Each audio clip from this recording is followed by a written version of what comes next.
গোপাল। ঠিকানা? কৃষ্ণনগর। বয়স? পাশের ঘরে যিনি আছেন তিনি তো মহাদেব নাকি? হ্যাঁ, তাতে কি হলো? শোনো, শিব ঠাকুর আমায় দিব্যি চেনেন, এত কিছু লেখার তো কোনো দরকার নেই। চুপ কর তুই, যা বলছি পস্তাপস্তি জবাব দে। বল, বয়স কত? ওই হবে 30 কি 50। 30 কি 50? যা হোক, কি দরকার? কিছুই নয়, একবার শুধু পেন নাম করে চলে যাব। যা বেটা, যা পাশের ঘরে চলে যা, বাবাকে বেশি বিরক্ত করিস না। আয় আয়, তোর জন্যই অপেক্ষা করছিলাম আসন পেতে। আচ্ছা মহাদেব, আপনার হঠাৎ এরকম উদ্ভট খেয়াল হলো কেন? আর চোখটাই বা বেঁধে রেখেছেন কেন?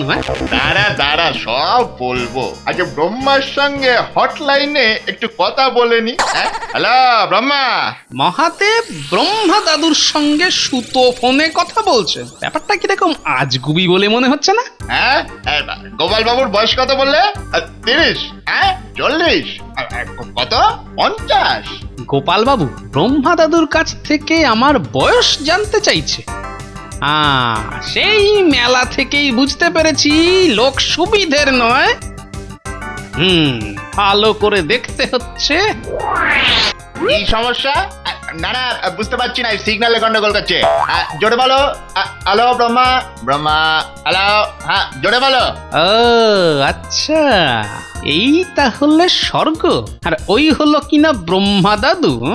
আচ্ছা, তুমি ছবল দিয়ে সবার কপালের লিখন বলে দাও ছবলানন্দ, কিন্তু এইবার তোমার কপালের লিখন খণ্ডাবে কে? আয় গোপাল, আয় আয়, কাছে আয়, কাছে আয়। কি হলো? আয়।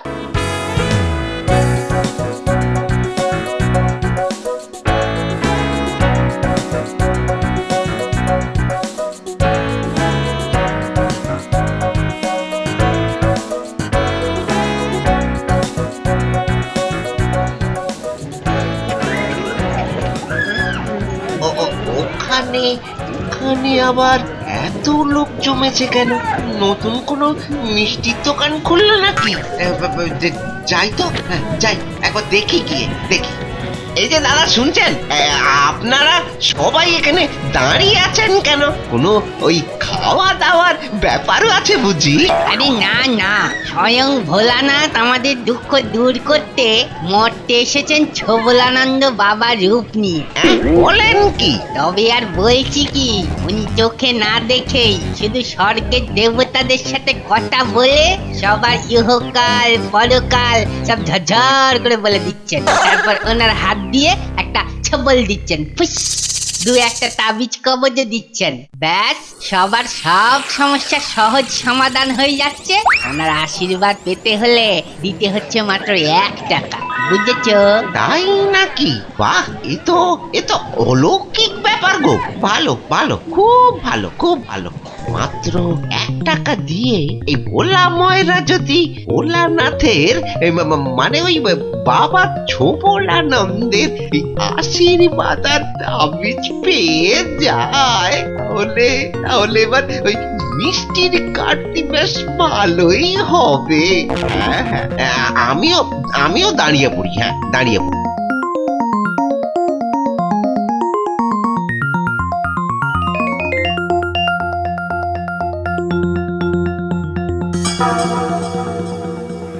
বস বস, এইখানে বস। হ্যাঁ বাবা, হ্যাঁ, বসছি। দাঁড়া। দাঁড়াবো বাবা? আরে অপেক্ষা কর হত ছাড়া, আমি তোর ব্যাপারে সঙ্গে একটু আলোচনা সেরে নি। হ্যাঁ, ব্রহ্মা, কেমন আছো? ব্যাপার সে আছি। আচ্ছা আচ্ছা, ঠিক আছে, একদম ঠিক আছে। রাখলাম। হ্যাঁ, আই বলো। প্রণাম জানিও আমার। ঠিক আছে। কিরে বলা, মিষ্টির দোকান ছেড়ে আমার কাছে কেন? যাতে ভালো মতো মিষ্টি বিক্রি হয় সেই জন্য তো। বাবা, আপনি সাক্ষাৎ ঈশ্বর, আপনি তো সবই জানেন। বলুন আমায় এর জন্য কি করতে হবে? 5 টাকা দে। হ্যাঁ, এই নিন বাবা, এই নিন। এই তো ভালো ছেলে, লক্ষ্মী ছেলে। এই তাবিজটা ভুঁড়ির চারদিকে জড়িয়ে নে। শোন, বলুন বাবা। আজ বিকেলের মধ্যে এই 2 হাঁড়ি টাটকা মিষ্টি এখানে রেখে দিয়ে যাবি, কেমন? তো বাবা বাবা বম ভোলে। নিশ্চয়ই বাবা, আমি এই যাব আর এই আসবো। এই নে আমার আশীর্বাদ। যা, মিষ্টি পৌঁছে দিয়ে যাবি। হ্যাঁ, বাড়ি গিয়ে নাকে তেল দিয়ে ঘুমো। এবার তোর দোকান থেকে সব মিষ্টি বিক্রি হয়ে একেবারে বড় লোক হয়ে যাবি। বম ভোলে বাবা। প্রণাম বাবা, 100 কোটি প্রণাম।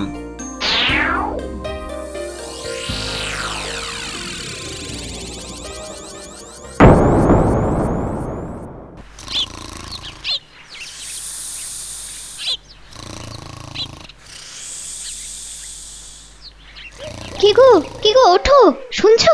আহ, আহ, আহ, কি কি হয়েছে? কি হয়েছে? তুমি কাল দুপুরে 4 হাঁড়ি মিষ্টি কাকে দিয়ে সে যে আসার পর থেকে নাক ডাকিয়ে ঘুমোচ্ছ, দোকানটা তো খোলোনি গো। দোকান খোলার আর দরকার নেই। সে কি গো, দোকান না খুললে তো কোনো রোজগারই হবে না গো। আরে হবে গো, হবে, কোনো চিন্তা করো না তো। সব মিষ্টি দোকানের ভিতর গুছিয়ে রাখা আছে। তাছাড়া ওই বাবা ছবুলানন্দ আমায় বলেছেন কোনো চিন্তা না করে নাক ডাকিয়ে ঘুমোতে। ঠিক সময়েই সব বিক্রি হয়ে যাবে।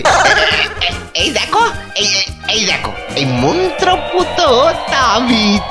সে না হয় ঠিক আছে, তাই বলে একবার দোকান খুলবে না? না না না না, দোকানটা একবার খুলে দেখো, সব মিষ্টি ঠিকঠাক আছে কিনা একবার দেখো। ওহ, তুমি বড্ড জ্বালাও গিন্নি। আচ্ছা দাঁড়াও, দেখছি।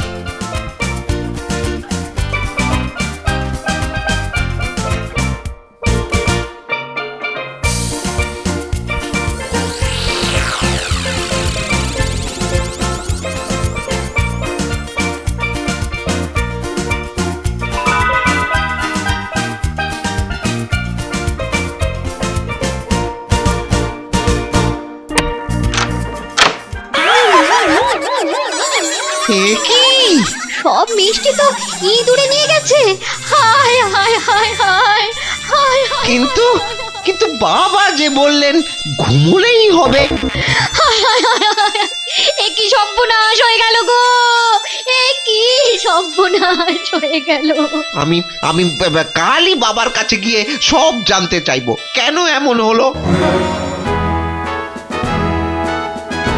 মহারাজ, শিব ঠাকুর নিজে ছবলানন্দ বাবাজির রূপ নিয়ে মর্তে এসেছেন।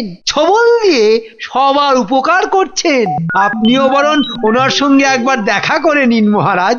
হ্যাঁ, এই খবর আমিও শুনেছি। হ্যাঁ, অবশ্যই আমি ওনার সাথে দেখা করব। কি গোপাল, তুমিও যাবে নাকি? ওহ, আবার একটা ঠকবাজ জুটেছে মনে হচ্ছে। তা উনি যখন এখানেই আছেন, তখন ওনার সঙ্গে আমায় একবার দেখা তো করতেই হবে মহারাজ, না হলে সবার উপকার হবে কি করে? সবার ছেড়ে নিজের কথা ভাবো গোপাল, ও কাজ আমি আগেই সেরে এসেছি।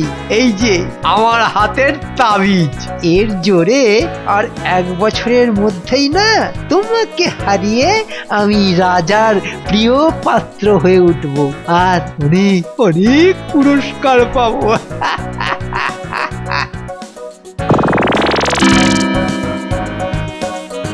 50 টাকা দাও মন্ত্রী, তোমার সব ইচ্ছাই পূর্ণ হবে। এই নিন বাবা। তথাস্তু।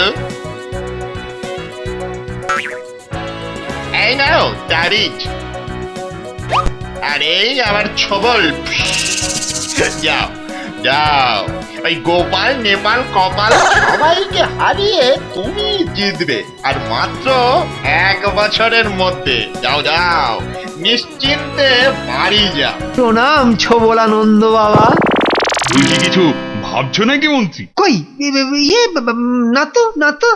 হ্যাঁ ভাবছি আমিও আপনার সাথে যাব। কাল সকাল সকাল একবার আমি একাই আগে গিয়ে কলির শিব ঠাকুরের সঙ্গে বোঝাপড়াটা সেরে আসবো। হ্যাঁ,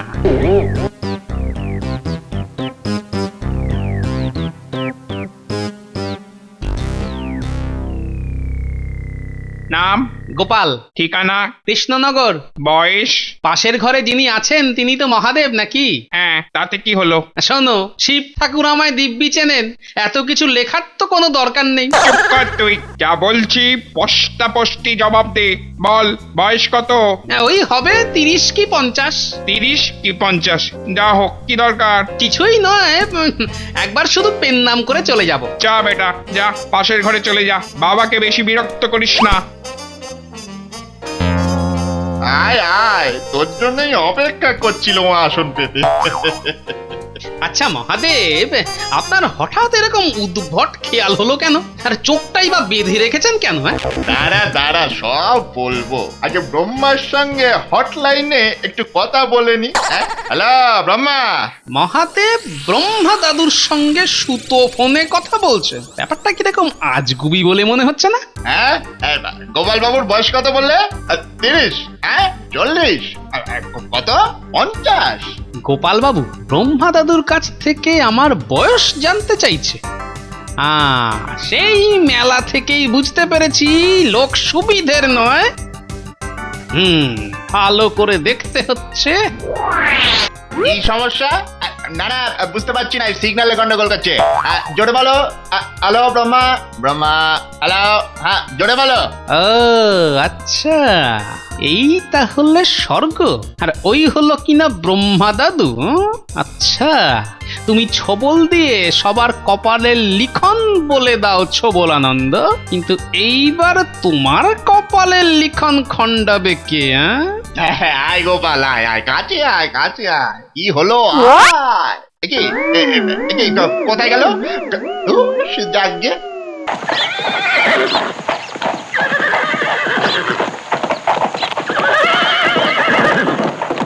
আমি মহারাজ কৃষ্ণচন্দ্রের দূত। আরে এসো এসো। মহারাজ, আপনার অলৌকিক ক্ষমতার কথা শুনে আপনাকে রাজসভায় ডেকে পাঠিয়েছেন। বলেছেন ওনার সমস্যার সমাধান করে দিতে পারলে আপনাকে 1000 স্বর্ণমুদ্রা পুরস্কার দেবেন। আপনি আজই একবার রাজসভায় আসুন। 1000 স্বর্ণ মুদ্রা? অবশ্যই যাব, অবশ্যই যাব। তুমি গিয়ে মহারাজকে বলে দাও আমরা একটু বাদেই আসছি। ঠিক আছে।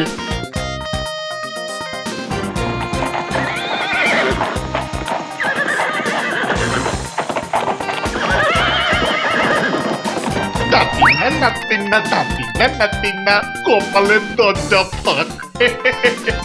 এবার পাবো অনেক সোনা। তাই নাই রে, ভাবনা কিছু নাই রে। নানি নিন্দা তিনটা, নাই তো আমার চিন্তা। ওরে, এ তো মেঘনা চাইতেই জল, এটা তো আমরা ভাবিনি রে। ওরে কেবলা, একেই বলে এক ধাক্কায় লাখপতি। প্রথম থেকে কেমন বুদ্ধিটা ফেঁদেছিলুম বল, লোকজন দারুণ মুরগি হয়েছে। যা হোক, আর ওই সুতো ফোনটা দিয়ে স্বর্গে ব্রহ্মার সঙ্গে কথা বলা, কেমন মজা। আর আমরা সবাইকে বলেছি যে 1 বছর বাদে সমস্যার সমাধান হবে। আরে আরে 1 বছর বাদে তো আমরাই পাত্তারি গুটিয়ে কেটে পড়বো। কিন্তু এখন ভাবছি রাজার থেকে 1000 স্বর্ণমুদ্রা নিয়ে কালকেই কেটে পড়বো, বুঝলি? কিন্তু একটা সমস্যা আছে। আবার কি সমস্যা? আরে এখানে তো সুতো ফোন দিয়ে তুই আমায় সব বলে দিতিস, কিন্তু রাজসভায় ওই সুতো কল দিয়ে তুই আমায় সবকিছু বলবিটা কি করে? আরে এই কথা? আরে আমি ক্যাবলারি, আগে ভাগেই আমি সব দেখে শুনে ঠিক করে রাখবো। প্রহরীকে পয়সা দিয়ে যে কোনো একখানা জানলা দিয়ে সুতো কলটা লাগিয়ে রাখবো, আর সব সমস্যার কথা জেনে রাখবো। আমি থাকবো বাইরে আর তুই ভেতরে, ব্যাস হয়ে গেল। কিন্তু রাজা মশাইয়ের সমস্যার কথা তুই আগে থেকে জানবি কি করে? আরে তার ব্যাপারেও জেনে রেখেছি। ওই যে লোকটা সেদিন এসেছিল না, নাম গোপাল, গোপাল ভাঁড়, বুঝলি?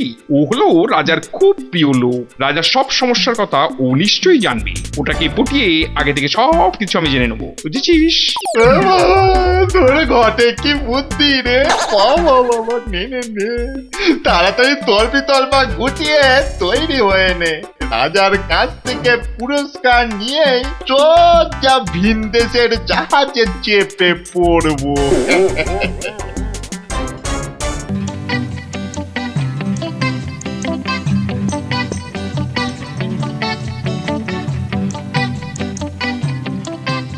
প্রণাম প্রণাম মহারাজ।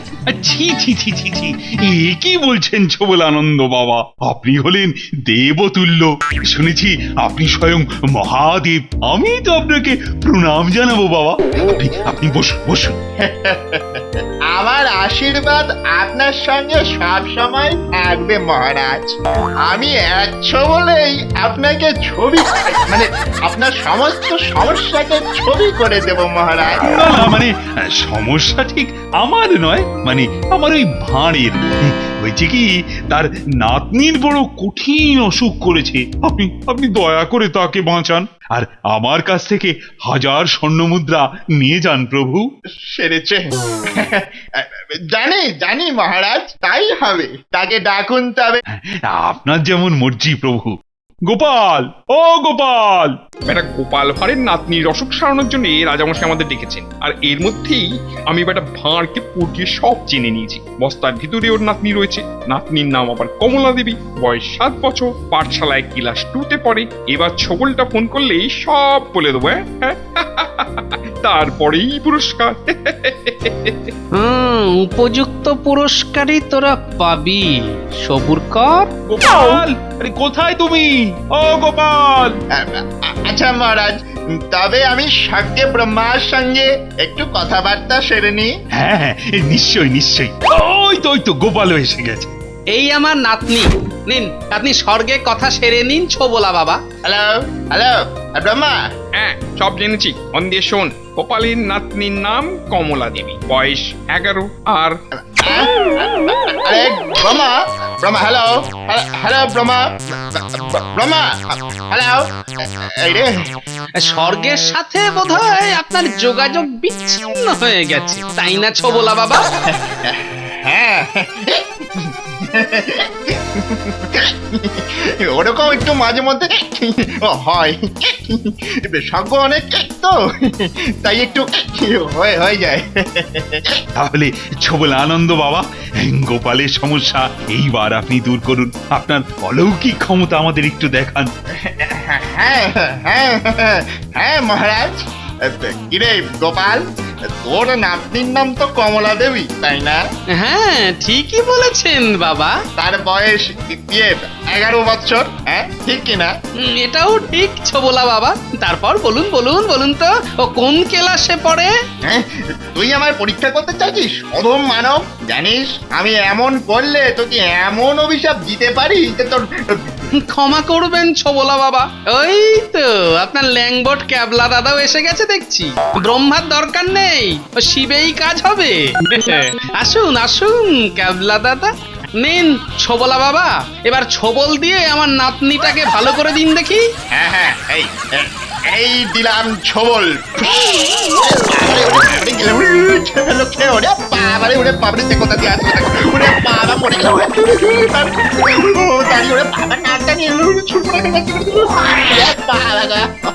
এইবার দেখলেন তো আপনারা বেটাগুলো কেমন আপনাদের বোকা বানাচ্ছিল। শুনুন, তাবিজ কবজ দিয়ে কিচ্ছু হয় না, মানুষকে পরিশ্রম করেই সুদিন আনতে হয়। আমার আগেই মনে হয়েছিল কোনো গন্ডগোল আছে। কই তাবিজ পড়ার পরেও গোপালের লাভ ঝাঁপ তো কিছুতেই কম ছিল না।